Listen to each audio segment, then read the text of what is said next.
मेरी 7 मालकिनें थी। कुछ मुझसे मालिश करवा रही थी, कुछ कपड़े धो रही थी। मालिक जब मुझे देखता तो कंधे पर हाथ रखकर मेरी तारीफ करता।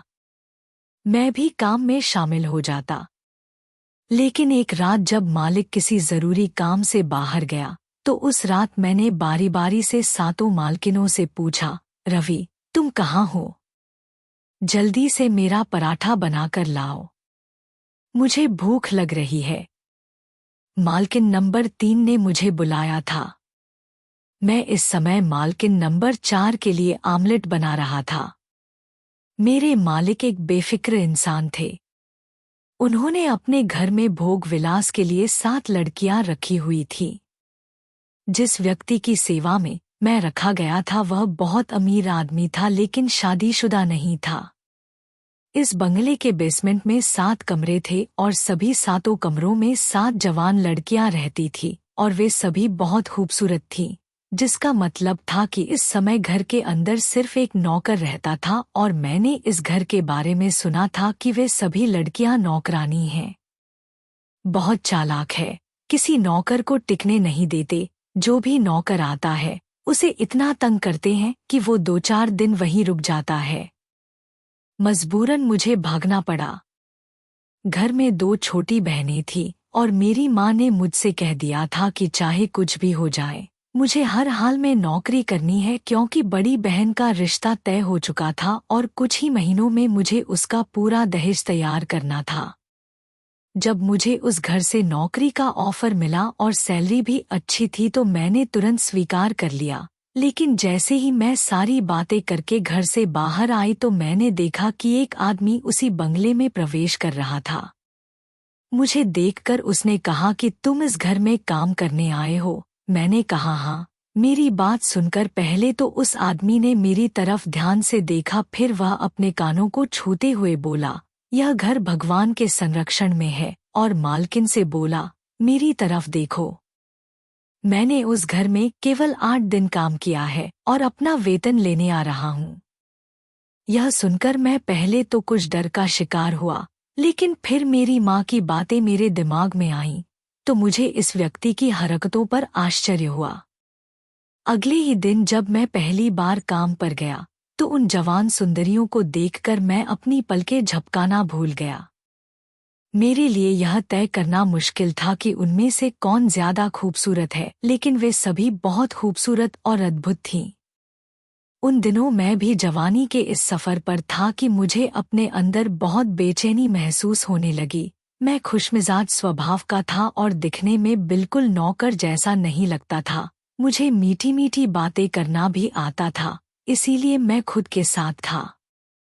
मालकिन को बेवकूफ बनाना मेरे लिए कोई मुश्किल काम नहीं था। कुछ ही दिनों में मैंने अंदाजा लगा लिया था कि सभी लड़कियां आपस में पूरी एकता से रहती हैं और नौकरों से काम निकलवाती हैं। अब मेरे धैर्य की परीक्षा थी कि मुझे उन सभी की बदतमीजी बर्दाश्त करनी थी। बर्दाश्त करना था ताकि जब वो मुझ पर भरोसा करने लगे तो मैं उन सभी को एक दूसरे के खिलाफ कर दूं। तभी मैं यहाँ लंबे समय तक काम कर सकता था, वरना सब मिलकर मुझे भी बाहर निकाल देते। उसका दिल जीतने के लिए मैं इधर-उधर भागता दौड़ता रहता और उसका काम करता रहता। लेकिन उन सबकी नई नई फरमाइशों ने मेरी जान आफत में डाल दी थी। किसी ने सुबह नाश्ते में मेरा दिमाग चाटा था, किसी ने ऑमलेट खाने को कहा था, किसी ने कुछ और, तीसरी ने पराठे और अचार मांगे थे तो किसी ने ताजा जूस मांगा था। अलग अलग फरमाइशें थी। सुनकर मैं चौंक गया था, लेकिन सच तो यह था कि मैं अपने काम में बहुत तेज था। मैंने जल्दी से सबका नाश्ता तैयार करके टेबल पर रख दिया। मेरे तेज काम की वजह से वे 7 मुंह बाएं मुझे देख रहे थे। मैंने जल्दी से उनका नाश्ता टेबल पर रख दिया और फिर मैंने कहा कि अगर आपको कुछ और चाहिए तो बता दीजिए। नाश्ते के दौरान उनके दूसरे ऑर्डर जारी हो गए। सब कहने लगे कि हमारे कमरे ठीक से साफ होने चाहिए और दोपहर में भी सबको अपना अलग कमरा मिलना चाहिए। अलग अलग मेन्यू था। मैं काम में बहुत तेज थी। मैं सारे काम जल्दी जल्दी करती थी क्योंकि बचपन से ही मैंने लोगों के घरों में काम किया था। इसलिए जब सभी को खाने में अपनी पसंद की चीजें भी दिखीं तो वे एक दूसरे का मुंह देखने लगे क्योंकि मेरे पास शिकायत का कोई मौका नहीं बचा था। उनमें से एक कहने लगी, ऐसा करो, मेरे कमरे में आकर मेरे कपड़े धो दो। मैं उसके पास जाता और उसके कपड़े धोता रहता और साथ में उसकी ब्यूटी टिप्स पढ़ता रहता। मैंने इससे ज्यादा खूबसूरत लड़की कभी नहीं देखी, तुम बहुत अच्छी हो, वगैरह। मैं जिस मालकिन के कमरे में जाता उसकी तारीफ करना शुरू कर देता, वो खुश हो जाती। जब मेरे मालिक ने देखा कि उसकी सभी पत्नियां मुझसे सहमत होने लगी हैं, तो उसने मुझे कंधे पर थपथपाया। वो मेरी तारीफ करने लगा और कहने लगा कि तुमने बड़ी समझदारी दिखाई है। मालिक ने मुझे उन लड़कियों को पीछे से मनाने को कहा था। अब मैं क्या करता कि जब भी किसी मालकिन के कमरे में जाता तो उसके कान दूसरी मालकिन से सटे होते। मेरा मन भरने लगा, लेकिन एक बार तो मैं चौंक गया जो नंबर 7 की मालकिन ने मुझसे कहा और उसने कहा कि रवि मेरे सिर की मालिश करो। यह सुनकर मैं आश्चर्य का शिकार हो गया कि मैं ऐसा कैसे कर सकता हूँ। वो बोली, जल्दी से मेरे कमरे में चलो, मेरे सर में बहुत दर्द हो रहा है। मुझे नहीं पता था कि अपनी मालकिन के कमरे में जाने से मेरी जिंदगी में ऐसा तूफान आ जाएगा। मैंने तेल की बोतल उठाई और उस लड़की के कमरे में गया। जब उसने अपने खूबसूरत बालों में कंघी की और जब मैंने जूड़ा खोला तो मेरे होश उड़ गए। वो लड़की खुले बालों में बहुत खूबसूरत लग रही थी, पर वो चुप थी।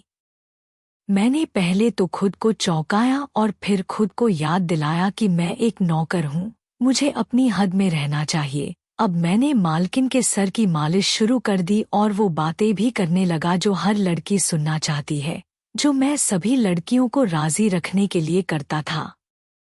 मैंने कहा, मालकिन सच पूछो तो तुम 7 मालकिनों में सर्वश्रेष्ठ हो। क्या तुम्हारे बाल लंबे और घने हैं? सच पूछो तो तुम्हारी आंखें भी बहुत सुंदर हैं और रंग कितना गुलाबी और गोरा है। हकीकत तो यह थी कि वह अपनी खूबसूरती में 7 मालकिनों में मिसाल थी, पर अपनी तारीफ सुनकर मुझे उन्हें 2 फाड़ करना पड़ा। उसका लहजा बहुत कठोर था। मैं नरम था। मैं समझ गया कि तारीफ से वह पिघल गई है। मैंने कहा, तुम मुझे झूठा क्यों नहीं कहती? पर तुम्हें देखने के बाद मैं अपनी आंखें झपकाना भूल गया। सिर की मालिश के साथ साथ मैं उसके दिल में अपनी जगह बनाने की कोशिश भी कर रहा हूँ। वो कहने लगी कि मेरी सारी खूबसूरती बेकार है। क्या तुम्हें पता है कि मेरी खूबसूरती मेरे लिए कितने दर्द और तकलीफ का सबक बन गई है? उसका चेहरा बहुत उदास और गीला था। मैं थोड़ा डरा हुआ था और उससे एक सवाल पूछा। मैंने उससे कहा कि एक बात बताओ। समझ में नहीं आया कि जब तुम्हें ये सब बुरा लग रहा है तो फिर तुम यहाँ कैसे आ गई? ये एक ऐसा सवाल था जिसे पूछने से मेरे बॉस ने मुझे मना किया था, पर पता नहीं उस लड़की की नम आंखों में क्या था कि मैंने बिना किसी झिझक के पूछ लिया। मेरी बात सुनकर उसके चेहरे पर उदासी छा गई और वो कहने लगी कि बुरा नसीब बताकर नहीं आता। मुझे आश्चर्य हुआ कि उसकी आंखों में आंसू थे। अचानक उसने मेरे हाथ को अपने बालों से पीछे धकेला और कहा, बस जाओ। इधर से मैंने देखा और मेरी आंखें दुपट्टे से ढंकी हुई थीं। पता नहीं क्यों, पर मेरे दिल को झटका लगा। आज रात मालकिन अपने कमरे में चली गई थी। सुबह से ही बेचैन थी। रात को मैंने देखा कि 7 लड़कियों में से एक तैयार थी। वे वहां थीं, पर बहुत शांत और चुप। मुझे यहां आए अभी कुछ ही दिन हुए थे।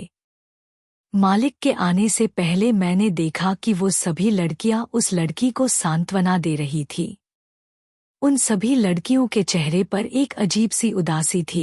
मैं समझ नहीं पा रहा था। सोच रहा था कि आखिर माजरा क्या है। सुबह तक वो बहुत खुश और चंचल चिड़िया की तरह चहचहा रही थी। उन सबके उदास चेहरे देखकर मुझे कुछ आश्चर्य हुआ। रात को मैं अपने बिस्तर पर सो जाता था, पर आज पता नहीं क्यों नींद नहीं आ रही थी। मैं उस मालकिन के बारे में सोचता रहा, पता नहीं क्यों वो यहाँ आकर फंस गई थी, क्योंकि जिस तरह से वो अपने मालिक के आने से परेशान लग रही थी, निश्चित ही वो ऐसे पाप से खुश नहीं थी। मैं यह सोचते सोचते सो गया। पता नहीं रात का कौन सा समय था कि मुझे नींद आ गई। सुबह जब मैं रसोई में आया तो वही महिला रो रही थी। उसकी नज़र मुझ पर थी। मेरा दिल बहुत दुखी था। मुझे नहीं पता कि वह क्यों रो रही थी, लेकिन मैं पूछ नहीं सकता। लेकिन दुखी हो रहा था। जैसे ही वह उदास होकर मेरी ओर मुड़ी, उसके चेहरे को देखते ही मेरा दिल धड़कना भूल गया था। उसका चेहरा देखकर मेरा रंग पीला पड़ गया था। वह मुझे आमने सामने देखकर वहां से चली गई। ऐसा लग रहा था जैसे उसका चेहरा पत्थर बन गया हो। वह रात में उसके साथ हुए सभी अत्याचारों की कहानी कह रहा था। ऐसा लग रहा था जैसे उसके चेहरे से जलती हुई सिगरेट बुझा दी गई हो। मेरा दिल सीने में धड़कना भूल गया था। मुझे नहीं पता था कि मास्टर जी, ऐसा भी हो सकता है। मुझे अपने मालिक से नफरत होने लगी। मैंने पहले ही तय कर लिया था कि मैं इन सभी मालकिनों के दिलों में एक दूसरे के प्रति नफरत की भावना पैदा कर दूंगी और जब वे आपस में लड़ेंगी तो मैं तमाशा देखूंगी। लेकिन अब मैंने अपना इरादा बदल दिया था। वे लड़कियां मुझे बेबस लग रही थी और फिर मैंने नोटिस करना शुरू किया कि जब भी बॉस सुबह किसी लड़की के कमरे में जाता तो लड़के रोते हुए सिसकियां लेते हुए दिखाई देते। मैं एक बार रसोई में काम कर रहा था। मैं यह काम कर रहा था कि तभी मुझे बाहर लड़ाई झगड़े की आवाजें सुनाई दी। मालिक न जाने क्यों उस लड़के पर नाराज था जिसके चेहरे पर मैंने धमकी के निशान देखे थे। मैं खुद रसोई से बाहर जाने लगा, हालांकि मालिक ने मुझे ऐसा करने के लिए कहा था कि तुम हमारे घर के मामलों को नहीं देखोगे, न ही उनकी बात सुनोगे, न ही हस्तक्षेप करने की कोशिश करोगे। मैंने देखा कि प्रॉपर्टी मालिक 7 नंबर के मालिक से झगड़ रहा था और कहने लगा कि तुम्हारी वजह से सारा बना बनाया काम बेकार हो गया, यहाँ तक कि लड़कियां भी बगावत पर उतर आई हैं। ऐसा लग रहा है कि मेरे सामने जीभ हिलाने लगी है। जब तक तुम नहीं थे, उन 6 लड़कियों की हिम्मत भी नहीं थी कि मेरे सामने सब कर सकूं, लेकिन मालिक से डरने की बजाय वो उसकी आंखों में देखती खड़ी रहीं। उसकी आंखों में जो कुछ भी दिख रहा था, मुझे ऐसा लग रहा था कि पता नहीं मालिक का क्या होगा। उस लड़की की आंखों में गुस्सा देखकर मैं भी डर गया। मालिक कहने लगा, अपनी नजरें नीची करो वरना मैं तुम्हारा ऐसा हाल करूंगा कि तुम ऊपर देख भी नहीं पाओगी। लेकिन वह बिल्कुल निडर खड़ी थी। जब उसने नजरें नीची नहीं की तो मालिक ने उसके चेहरे पर जोरदार थप्पड़ मारा, फिर हाथ पकड़कर कमरे में घसीटते हुए कहने लगा, आज मैं तुम्हारा ऐसा हाल करूंगा कि तुम सुबह तक अपना चेहरा भी नहीं पहचान पाओगी। यह सुनते ही सभी लड़कियां मालिक के पैरों में गिर पड़ी और कहने लगी, उससे कुछ मत कहना, जो कुछ कहना है हमें कहो, उसे माफ कर दो, आज के बाद हम तुम्हारी कोई बात नहीं टालेंगे। मैंने यह सब पहली बार देखा था, मेरा दिल कांप रहा था। फिर जैसे जैसे समय बीतता गया, मेरे सामने और भी कई रहस्य खुलने लगे। एक बार मैं पौधों और बगीचे में पानी देने के लिए लॉन से बाहर आई तो नंबर 7 की मालकिन बगीचे में बैठी रो रही थी और बातें कर रही थी। वह कह रही थी कि भगवान मेरी यह सजा खत्म करे, मैं इस आदमी के साथ एक पल भी नहीं बिताना चाहती। यह सुनकर मेरे दिल में उसके लिए हमदर्दी के भाव पैदा होने लगे। वह कहने लगी कि मैं बहुत मजबूर थी और घर छोड़कर चली गई, यह तुम हो। मुझे यह भी पता है कि मैं अपनी बूढ़ी माँ को बचाना चाहती थी, इसीलिए मैंने इस आदमी से मदद मांगी, लेकिन बदले में उसने मेरी माँ के इलाज के लिए जो मांगा वह मेरी जिंदगी से 1 गुना ज्यादा था। लेकिन मेरे पास कोई दूसरा विकल्प नहीं था, मैं कभी किसी आदमी के बिना नहीं रह सकती थी। वह किसी औरत पर कोई एहसान नहीं करता, वह बिना किसी वजह के उसकी मदद नहीं करता, वह मुझसे बस अपनी इज्जत मांगता है। जिस माँ की खातिर मैंने खुद को इस आदमी को बेचा, वह फिर भी बीमारी से मर गई। मेरी बर्बादी की खबर सुनकर मैरी मर गई, लेकिन मैं अभी भी इस बात की सजा भुगत रहा हूँ। वह लड़की सिसकियां भरकर रो रही थी और यह सुनकर मुझे भी दुख हुआ। मैं समझ गया कि किसी मजबूरी में उसने खुद को इस क्रूर मालिक के हवाले कर दिया है। बाकी 6 लड़कियां भी उसी मजबूरी में यहाँ आई थी।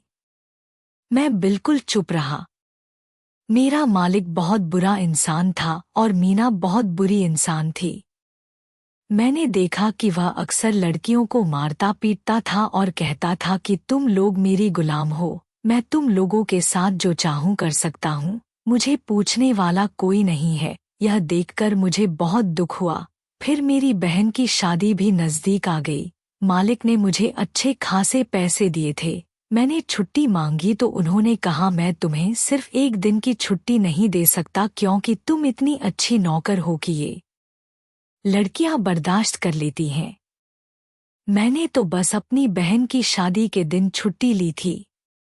जैसे ही मेरी बहन गई, मैं अगली सुबह काम पर चला गया। हालांकि मेरी माँ मुझे 2 दिन और रुकने के लिए कहती रही। मैंने कहा माँ नौकरी का सवाल है, अगर छुट्टी ले लूंगा तो नौकरी से निकाल दिया जाएगा, फिर तुम क्या करोगी। मैं एक गरीब परिवार से था, इसलिए उन लड़कियों की मजबूरी को अच्छे से समझता था। मैं समझ सकता था कि पैसे के अभाव में इंसान क्या करने को मजबूर होता है। जिस दिन मैं घर पहुंचा, मालिक ने कहा कि वो सुबह दूसरे शहर जा रहा है और 3 दिन बाद ही लौटेगा। मैं उससे बात कर रहा था और उसने कहा कि मैं लड़कियों की कीमत लाखों में लूंगा, 4 दिन बाद शहर लौटूंगा, उन्हें दुबई भेजने की तैयारी भी करूंगा। हाँ, मुझे पता है कि उनसे क्या काम करवाया जाएगा, वैसे भी उन्हें हर चीज की आदत है।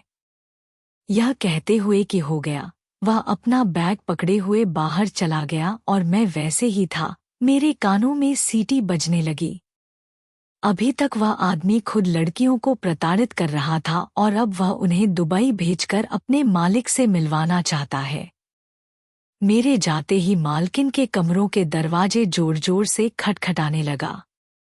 वे सब कमरों से बाहर आ गईं और जब मैंने उन्हें मालिक की मंशा के बारे में बताया तो वे भी परेशान हो गईं। चौकीदार मेरे मालिक का खास मेहमान हुआ करता था। मैंने खाना खाते समय अपने अंदर नशीला पदार्थ डाल लिया और उसी कुर्सी पर गहरी नींद सो गया। जब रात गहरी हो गई तो मैं सभी लड़कियों को लेकर इस घर से भाग गया, लेकिन वे सभी परेशान हो गईं और मुझसे पूछने लगी कि वे कहाँ जाएंगी। उनके घरवाले उन्हें बता देते हैं। वे कभी नहीं मानेंगे। मैं उन सबको अनाथालय में छोड़कर घर वापस आ गई। सुबह मैंने इतना शोर मचाया कि सभी लड़कियों ने नौकरों को नशीला पदार्थ खिलाकर सुला दिया और खुद भाग गईं। मेरे रोने से मेरे ऊपर इतना गुस्सा आया कि किसी को शक भी नहीं हुआ। यह सुनकर मालिक भी उसी दिन वापस जाने के लिए निकल गया। लेकिन उस व्यक्ति के साथ परेशानी यह थी कि कार का एक्सीडेंट हो गया और वह मौके पर ही मर गया। जब मुझे खबर मिली तो मैंने उस व्यक्ति को इसकी जानकारी दी। मैंने उसका शुक्रिया अदा किया और सभी लड़कियों को वापस घर ले आया। अब इस महल में वे लड़कियां आज़ादी, शांति और सम्मान की जिंदगी जीने लगी थी। एक बार मैंने 7वीं मालकिन से शादी करने की इच्छा जताई तो वह भी मान गई। शादी के बाद मैंने उससे शादी कर ली। मुझे अपने घर ले गया। वो बहुत खुश रहने लगी और एक जिंदगी थी। हम दोनों बहुत खुश थे और मैं यह सोचकर बहुत खुश था कि मैंने 7 मासूमों की जान बचाई है। दोस्तों, यह थी आज की कहानी। अगर आपको कहानी पसंद आई हो तो कृपया वीडियो को लाइक करें, शेयर करें और